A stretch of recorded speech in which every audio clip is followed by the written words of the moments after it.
Very welcome here to St Anne's Park. I'm Mick Harford. I'm the District Parks Officer for the northeast of the city. And I'm kind of lucky that I actually have my office here in St Anne's Park. And today now we're over in the Red Stables.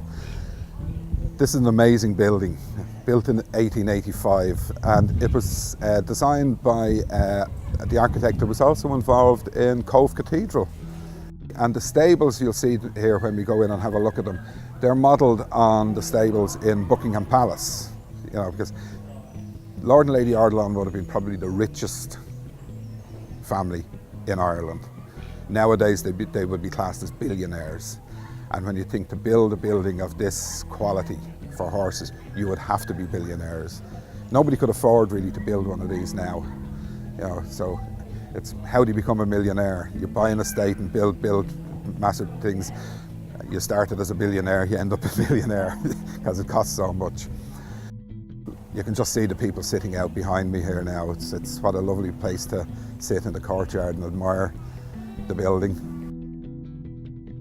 Here we are here, we're in the stalls. This is where the horses would have been kept. But when you look around at the actual ironwork, the timbers, everything about it, this was built, as I say, in 1885 when Victorian engineering was at its height. You know, it was like our digital age now. Things were just changing so much. One of the nice things I like about this building as well, and these stalls, that when you look at the timbers within the stalls, you can see the kick marks from the horses. You can see that living history, because it was a working building. It was for horses. And horses, it's an industry in itself. There would have been the head groomsman, the groomsmen, the tackmen, the ones that looked after the carriages, because where a café is now is where the coach house was. That's where they stored their carriages. The ventilation system that's in this building is amazing. The fumarole, where the weather vane is on top of the building, there are slats and openings in that. And when the wind blows, it creates a vacuum within that and sucks the air out of the building. But even when you look at the floor, the herringbone tiles, the drainage system, that all had to be cleaned out because horses do what horses do. And the hay had to be cleaned out, and that had to be brought somewhere. The horses had to be exercised. And by all accounts, there were chickens that were out just outside when you go out the gate. When you look at the actual ironwork on the gates, it's the antlers on top, you know, the little details that you see that you wouldn't get nowadays in a working building. You know, so that's the beauty of this place. Here we are up in the loft.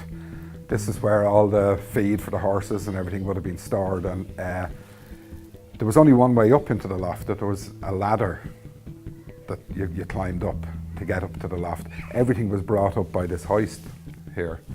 This winch goes out through the door here, and everything would have been brought up through that.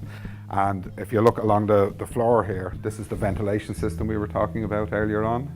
The air gets brought along that and out of the building. So it kept because you had to keep the loft very dry, because you know if you're storing hay and feed, the last thing you want is dampness.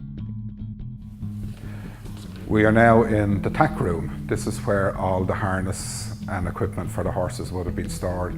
Now, unfortunately, because we rent out this space for, as you can see today, there's a birthday party on here this afternoon, so you have all the kiddies things done. So we've had to put up false walls to protect the historical part of it. So all the harnesses would have been here. The show harnesses, the best. And somebody would have been in here, probably a boot boy in here, polishing them all up, polishing the brasses on them, stropping the leather, making sure everything looked perfect, because I'm sure when the horses were taken out, they were expected to be superbly presented. And of course, there was a range in here as well. So if you go out of the building into the car park and look up, there's a single chimney stack.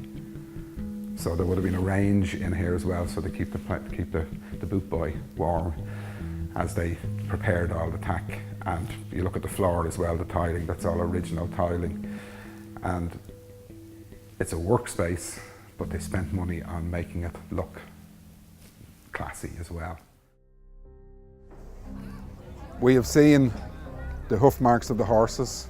We've seen the living history of it, but this is the other piece of living history. If you look over here, there are 2 indentations on the stonework here, and that's where a man used to come down every morning. He'd sharpen his knife, he'd use that as a whetstone, and over the generation it worn away. So that to me and the hoof marks are one of the more important bits of the history of this building, because they're the living history of the building. It's very important that. We have quite a few rooms that we let out on a short-term basis for birthday parties, weddings, art classes, for art exhibitions. My name is Babe Goodwin, and I'm part of a group who exhibit here at the Red Stables 3 or 4 times a year. My name's Brenda Carney, and I'm also in Gemini Art, and that's the name for our group. We exhibit 3 or 4 times here in the Red Stables. We are painters, and we paint in oils, watercolours, acrylics, sometimes pastels or pen and ink.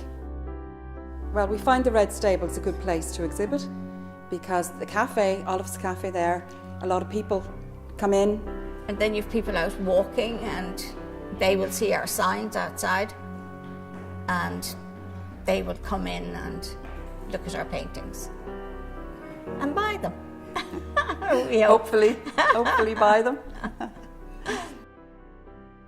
So many different varied events that we have on in the stables, and we're developing more and more part of the building for more events and to open it up to the public a bit more.